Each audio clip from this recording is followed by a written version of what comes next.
আজ মহাশ্রী পঞ্চমী, আর কিছুক্ষণের মধ্যেই সরস্বতী পুজো শুরু হবে।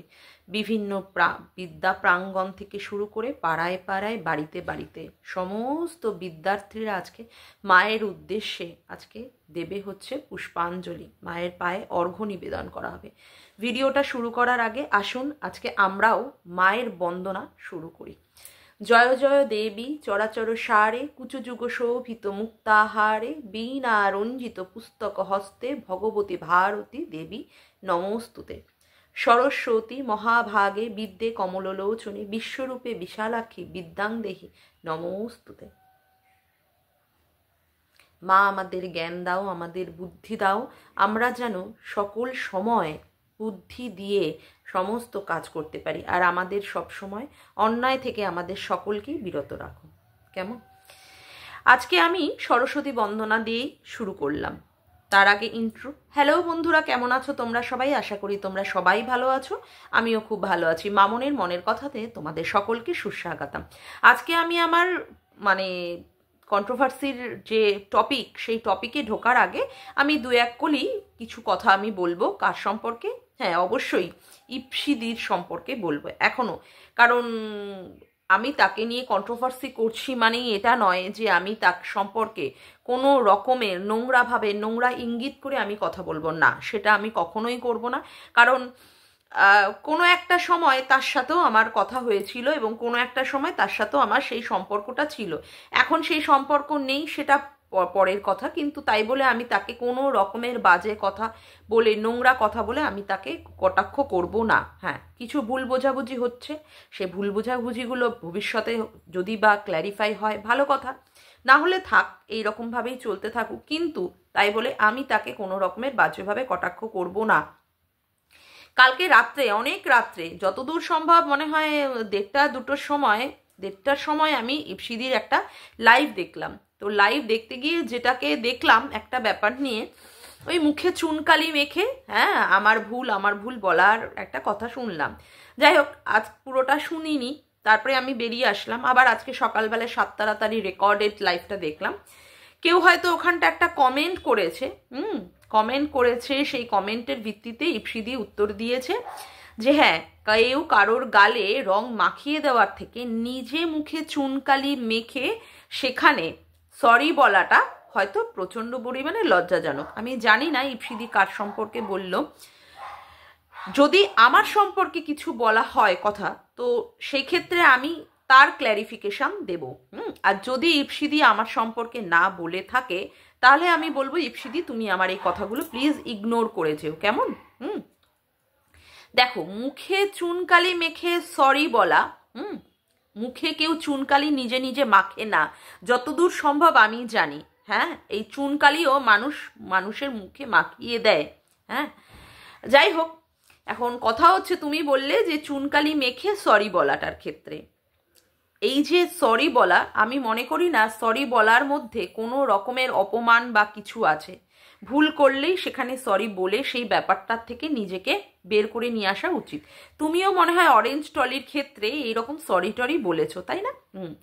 আর দেখো, কে কি ভুল করেছে না করেছে বা কার কতটা হিউমিলিয়েশন হচ্ছে এখনো পর্যন্ত, সেগুলো তো মনে হয় কমেন্ট বক্সই তার প্রমাণ। হ্যাঁ, কারোর কমেন্ট বক্সে মনে হয় নেগেটিভ কমেন্টে ভরে যাচ্ছে। আমাকে মনে হয় না কখনো আমার হাজবেন্ডকে সামনে নিয়ে এসে তার বুকে মাথা দিয়ে কেঁদে কেঁদে প্রমাণ করতে হচ্ছে যে হ্যাঁ, বিশাল বড় একটা আমি অন্যায় করে ফেলেছি বা মানুষ আমাকে ভুল বুঝছে, এই রকম মনে হয় না এখনো পর্যন্ত পরিস্থিতি এসেছে। আর আমার গায়ে মনে হয় না এখনো পর্যন্ত ওই সমস্ত ট্যাগলাইনগুলো যেগুলো তোমার গায়ে মানুষ অলরেডি লাগিয়ে দিয়েছে তোমার ভুল বলার ক্ষেত্রে বা তোমার সরি চাওয়ার ক্ষেত্রে, এইগুলো ট্যাগলাইন এখনো পর্যন্ত মনে হয় না লেগেছে। কেমন? আর একটা কথা, তুমি বললে যে অনেক সত্যি তুমি উদ্ঘাটন করে দেবে। তোমার সত্যি যেভাবে উদ্ঘাটিত হচ্ছে, বিশেষ করে তোমার বান্ধবীর মাধ্যমে যেইভাবে দেখছি, তো সেইভাবে যদি তোমার মনে হয় যে আমার ক্ষেত্রেও সত্যি উদ্ঘাটন করবে, করো। তারপরে নয় তার উত্তর বা তার জবাব সঠিকভাবে সেইভাবেই দেব। হ্যাঁ, অবশ্যই ভদ্রভাবেই দেব। ভদ্রভাবেই দেব।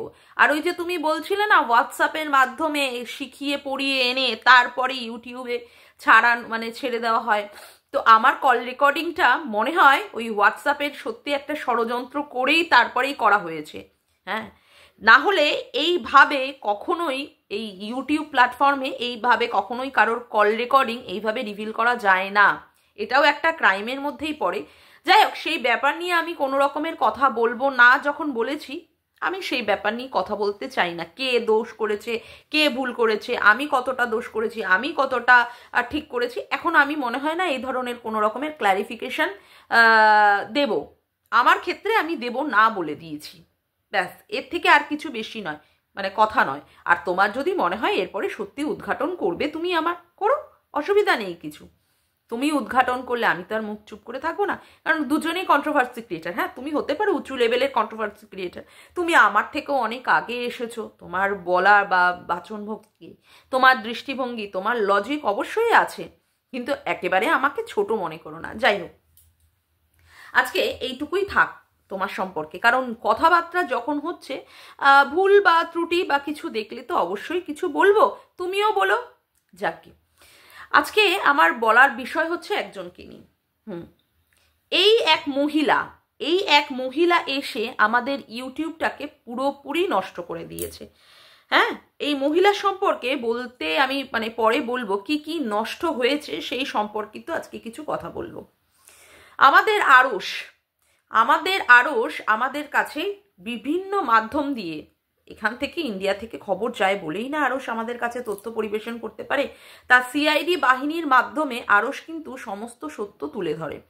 এইরকমভাবে তুলে ধরতে ধরতে এখন কি হয়েছে, আড়সের যে পুরনো যে চ্যানেলটা জাস্ট এন্টারটেনমেন্ট, সেটা চলে গেছে। তারপরে কি হয়েছে, তারপরে কথা হচ্ছে যে বাচ্চার বাবার ক্ষেত্রে অনেক পরিবর্তন এসে গেছে। সে এখন কি করছে, সে এখন তার ভিউয়ার্সদেরকে, যাদেরকে সে একদিন ভগবান মনে করেছে, যার মাধ্যমে সে প্রচণ্ড পরিমাণে একটা খারাপ সময় থেকে বেরিয়ে এসেছে, সেই মানুষগুলোকে সে এখন সেইভাবে আর পাত্তা দিচ্ছে না। যারা সেই সময় তার সেই আপৎকালীন অবস্থায়, যেই সময় তার প্রচণ্ড পরিমাণে মহা বিপদ চলছিল, তাকে আলাদাভাবে থাকতে হয়েছিল, হ্যাঁ, একটা রাত্রের জন্য। তারপরে তো তোমার পুলিশ স্টেশনে কিছুক্ষণের জন্য তাকে ইন্টারোগেট করার জন্য তো অবশ্যই বসিয়ে রাখা হয়েছিল। সেই সব থেকে এই দর্শকরাই তার মনোবলটাকে বাড়িয়ে দিয়েছে। তারপরে কি হয়েছে, সেই দর্শকদের সঙ্গেই সম্পর্কটা এখন বাচ্চার বাবার খারাপ হয়ে গেছে।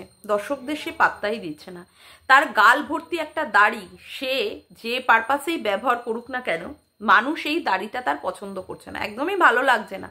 সেই দাড়িটা তাকে কাটার কথা বলা হয়েছে, কিন্তু এই যে তার জীবন, তার লাইফ, সে যা খুশি তাই করতে পারে, সেই জন্য সে কি করছে, মোটেই তার দাড়িটা সে কাটতে রাজি নয় বলে দাড়িটা সে রেখে দিয়েছে। সেখানে দর্শকদের সঙ্গে তার সম্পর্কটার একটা কি করে দিয়েছে, একটা অবনতির পথে শুরু হয়ে গেছে। তারপরে এই যে সীমাদি যে কিভাবে বাচ্চার বাবাকে সাপোর্ট করেছিল, কিভাবে এখনো পর্যন্ত বাচ্চার বাবার সে ভালো চেয়ে যায়, সব মানুষকে বলে যে তোমরা প্লিজ ওকে ভিজিট করো, ওকে দেখো, ওর ভিডিওগুলো দেখো, ওকে কিন্তু তোমরা দেখা বন্ধ করে দিও না। সেই সীমাদিকেও পর্যন্ত কত কথা শুনতে হচ্ছে যে সীমাদি এখন কে, সীমাদির তো সেই রকমভাবে সাপোর্ট বা অমুকে সে তো সেইভাবে বুঝিয়ে দিচ্ছে হাবে ভাবে যে সেইভাবে তো কিছু করেনি, সে তার নিজের চ্যানেল গ্রো করাচ্ছে, সে নিজের চ্যানেল গ্রো করিয়েছে। এই সীমাদি দিনের পর দিন তার বাড়িতে গিয়ে তার মনোবল বাড়িয়ে দেওয়া থেকে শুরু করে, তার বাবা মাকে সাপোর্ট করা থেকে শুরু করে, তার বাচ্চাটাকে অধিক ভালোবাসা দেওয়ার ক্ষেত্রে তারপরে চেয়েছিল যে সে যাতে ডিভোর্স করে আবার একটা নতুন সংসারে প্রবেশ করতে পারে, তার জন্য একটা মেয়ে দেখে তাকে বিয়ে দেওয়ার জন্য। কিন্তু এখন কি বলা হচ্ছে, সীমাদি তাকে কন্ট্রোল করে, সীমাদি তাকে শাসন করে। এইভাবে তার সঙ্গেও সীমাদির একটা দূরত্ব তৈরি হয়ে গেছে। তার বাড়িতে যাওয়ার ক্ষেত্রে এখন 144 ধারা জারি করা হয়েছে, মানে 144 ধারা জারি করে তার বাড়িতে এখন মানে প্রতিবন্ধকতা তৈরি করা হয়েছে যে তার বাড়িতে যাওয়া যাবে না। সীমাদির ক্ষেত্রে 144, মানে এইগুলো ভাবলেও না অবাক লাগে। তারপরে আবার কি শুরু হয়েছে? তারপরে আবার শুরু হয়েছে এখন আমাদের বলার উপরে মানে অনেক কিছুই প্রতিবন্ধকতা। আমরা এখন তাদের কেসটা চলছে হাইকোর্টে, সেই ক্ষেত্রেও আমরা সেইভাবে বলতে পারবো না। বিশেষ করে একটা অসহায় মেয়ে, যার সম্পর্কে আমি কথা বলতে যাচ্ছি, সে হচ্ছে একটা অসহায় মেয়ে। সেই অসহায় মেয়ের সম্পর্কে আমরা এইভাবে বলতে পারি না, কিন্তু তার বয়ফ্রেন্ড এসে ভালো মতোই বুঝিয়ে দিচ্ছে যে সে কতটা অসহায়, কতটা নিরীহ। এইভাবে কি করা হচ্ছে, আমাদেরকেও পর্যন্ত একটা আইনের মাধ্যমে বা অমুকের মাধ্যমে আমাদেরকেও রেস্ট্রিকশনের খাতায় ফেলে দেওয়া হচ্ছে যে আমরাও এইভাবে কথা বলতে পারি না। তারপরে আবার কি শুরু হয়েছে? তারপরে আবার শুরু হয়েছে হচ্ছে দুই বান্ধবীর, দুই বেস্টির মধ্যে লড়াই, সীমাদি আর ইপসিদির মধ্যে। এখন এই লড়াইও শুরু হয়েছে তার আগমনের মাধ্যমে।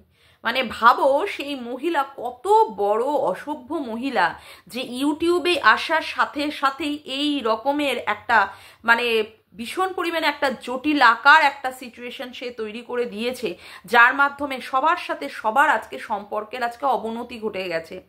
যে মানুষ আজকে আরশের মানে আরশ বলছি সরি, বাচ্চার বাবার পাশে ছিল, যে সমস্ত ক্রিয়েটার থেকে ভিউয়ার্স থেকে তাদেরকেও পর্যন্ত দূরে সরিয়ে দিয়েছে একটি মহিলা ইউটিউবে এসে এই রকমভাবে অত্যাচারের মাধ্যমে। মানে ভাবো সেই মহিলা তাহলে কত বড় অসভ্য আর কত ক্ষমতাশালী, সে নিজেকে প্রমাণ করার চেষ্টা করছে। তাকে কে হাঁটাবে? তার কথা হচ্ছে তাকে কে হাঁটাবে? সে এসেছে ইউটিউবে ওয়ান অ্যান্ড অনলি সেই রাজ করবে, সেই রাজ করবে এমনভাবে সে প্রকাশ করছে। সে এমনভাবে বাচ্চার বাবার জীবনে এন্ট্রান্স নেওয়ার চেষ্টা করছে যাতে করে সবাই সরে যাবে। একমাত্র নাচ করবে, একমাত্র রাজ করবে, লাফাবে ঝাঁপাবে একমাত্র সে। সে তার সিক্রেট রুমকে দেখিয়ে বুঝিয়ে দিচ্ছে, তার খাট দেখে বুঝিয়ে দিচ্ছে কতটা ক্ষমতা তার, কতটা ক্ষমতা তার। মানে সে এখানটায় এসেছেই তার প্রতিপত্তি, তার সমস্ত কিছু মানে স্থাপন করার ক্ষেত্রে। এত বড় সে একটা নোংরা মহিলা। সত্যি মানে আমার এই সমস্ত মহিলাদের সম্পর্কে বলতে গেলেও না আমার ঘৃণা লাগে, ওয়াক্থু আসে, ওয়াক্থু। ছি, কি পরিচয় না।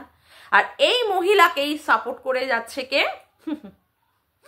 না, তোমরা বলবে যে সে কি মুখ দিয়ে বলেছে? না, সে লিগালি ভাবে মুখ দিয়ে কিছুই বলেনি, কিন্তু তার কোথাও একটা কনসার্ন সেই মহিলার প্রতি সে কিন্তু বুঝিয়ে দিয়েছে, বুঝিয়ে দিয়েছে যে হ্যাঁ তার একটা কনসার্ন আছে।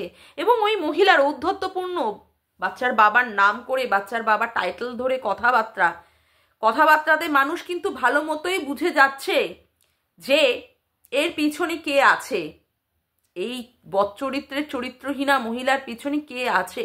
আর এ এসেই সবার মধ্যে সবার সম্পর্কটাকে একদম ঘেটে ঘ করে দিচ্ছে, ঘেটে ঘ করে দিচ্ছে। কারোর চ্যানেল তাকে নিয়ে বলতে গিয়ে তার চ্যানেলটাই উড়ে গেল, এখনো পর্যন্ত চ্যানেলটা রিকভারি হলো না। একজনের চ্যানেল গেছিল, 3-4 দিনের মধ্যে চ্যানেলটা ফেরত আসলো, অথচ আরশের চ্যানেলটা এখনো পর্যন্ত ফেরত আসার কোনো নাম নেই। ভাবলেই অবাক লাগে এই একটা মহিলার এত বড় ক্ষমতা। সে বুঝিয়েই দিচ্ছে বিল্লি পালো কুত্তা পালো গলত ফ্যামি মত পালো, আমাকে এখান থেকে কেউ হাঁটাতে পারবে না। মানে তার কতটা প্রভাব, কতটা ক্ষমতা, সবার সাথে সবার একটা সম্পর্কের একটা অবনতি করিয়ে দিচ্ছে এই এক মহিলা এসে। জানি না এই মহিলা থেকে আমরা কবে নিষ্কৃতি পাবো, আদৌ নিষ্কৃতি কোনোদিন পাবো কিনা, এখন সেটাই একটা বিশাল বড় প্রশ্নবিদ্ধক চিহ্ন। প্রশ্নবিদ্ধক চিহ্ন এই মহিলার থেকে আমরা আদৌ কোনোদিন পাবো কিনা। আর সবার মধ্যে সবার সম্পর্ক নষ্ট করে দিচ্ছে কে? এই ঝিউ মহিলা। এই ঝিউ বলে যে এসেছে, যে যোগা দেখানোর নাম করে এখানে সে নোংরাকে প্রমোট করে যাচ্ছে। সে বুঝিয়েই দিচ্ছে যে শরীরের জ্বালা নিবারণ করতে গিয়ে কি কি পন্থা অবলম্বন করা উচিত, কি কি পন্থা অবলম্বন করা উচিত। সে তার খাট দেখিয়ে, তার বিছানা দেখিয়ে ভালো মতোই বুঝিয়ে দিচ্ছে যে আমার সিক্রেট রুমে এটাই হচ্ছে আমার টিপস, এটাই হচ্ছে শরীরের গরমের টিপস, এটাই শরীর ভালো রাখার, মন ভালো রাখার টিপস। সত্যি কোথা থেকে কোথায় আজকে চলে এসেছে আজকে ইউটিউবটা। মানুষ এখন ইউটিউবে সত্যি এখন আর দেখে না। আজকে এত মানে প্রত্যেকেরই আমি তাই দেখছি ভিউজ এত ডাউন হয়ে গেছে, কি দেখবে মানুষ। প্রতিনিয়ত যদি এই সমস্ত ঝগড়া ঝাঁটি, অশান্তি, মনোমালিন্য, নোংরামি, কাদা ছোড়াছড়ি, তার মধ্যে আবার পরকিয়া, আর একজন তো দেখলাম একজনকে ট্রিট দেওয়ার নাম করে নিয়ে চলে গেল, বাবা পার্সোনাল অ্যাসিস্ট্যান্টকে এত তাড়াতাড়ি ট্রিট, বাপরে বাপ। কদিন হয়েছে পার্সোনাল অ্যাসিস্ট্যান্ট নিয়োগ হয়েছে? কদিন? 1 মাস হয়ে গেছে? ও মা, না 1 মাস না হলেও তাতে কি আছে, পার্সোনাল অ্যাসিস্ট্যান্ট কাজ করেছে 2-1 দিন, তাতে করেই তাকে ট্রিট দিতে হয়, তাই না? বাপরে বাপ। পার্সোনাল অ্যাসিস্ট্যান্টটা কে? ফোকলা তো ভালোই বোঝা যাচ্ছে, ফোকলা। ফোকলা ছাড়া কে, কাকে এত তাড়াতাড়ি ট্রিটটা দেওয়া যায়? এত তাড়াতাড়ি তো ফোকলা ছাড়া অন্য কাউকে ট্রিট দেওয়া যায় না। সেখানে বাড়ির অন্য কাউকেই দেখা গেল না, মা, বাবা, বৌদি, দাদা, কাউকেই দেখা গেল না। হ্যাঁ, এমনভাবে বোঝাতে হলো যেন না সেই রকম কেউ না, অথচ ওই টোটোরতে লুকিং গ্লাসে ভালোই বোঝা গেল যে একজন মেল পার্টনার আছে, এবং সেটা ফোকলা ছাড়া আর কিচ্ছুই না। তা মানুষ এই সমস্তগুলো দেখতে দেখতে না এখন বোর হয়ে গেছে, সেই জন্য মানুষ আর কারোর চ্যানেলে গিয়ে ভিজিটই করে না। দেখো শুয়ের চ্যানেলটা কত বড় একটা চ্যানেল, অথচ সেখানে ভিউসের অবস্থা কি, ভিউজের অবস্থা কি। মানে মানুষ সত্যি আর এইগুলো আর পছন্দই করছে না। দিনের পর দিন যদি একই জিনিস চলতে থাকে, তা কে আর কতদিন আর এই সমস্তগুলো দেখবে, আর কে কতদিন আর এইগুলোকে টলারেট করবে, তাই না? আর তার মধ্যে এই এক নোংরা মহিলার প্রবেশে পুরো ইউটিউবটাকে একদম পুরোপুরি মানে নষ্ট আর ধ্বংস করে দিচ্ছে এই এক মহিলার ঢুকে। আশা করব এই পরিস্থিতি খুব তাড়াতাড়ি রিকভার করবে। হ্যাঁ, তাড়াতাড়ি এই পরিস্থিতি ঠিক হবে আশা রাখি ভগবানের কাছে। আজকের মতো ভিডিওটা আমি এখানেই শেষ করলাম। আমার ভিডিওটা যদি তোমাদের ভালো লেগে থাকে তবে অবশ্যই একটি লাইক করো, কমেন্ট করো, শেয়ার করো, আর চ্যানেলটিকে বেশি বেশি করে সাবস্ক্রাইব করে রেখো, আর অল নোটিফিকেশান বেলটিকেও অন করে রেখো এরকম নতুন নতুন ভিডিও পাওয়ার জন্য। আজকের মতো আসি বন্ধুরা, আবার দেখা হচ্ছে একটি নতুন ভিডিওতে। Bye, tata.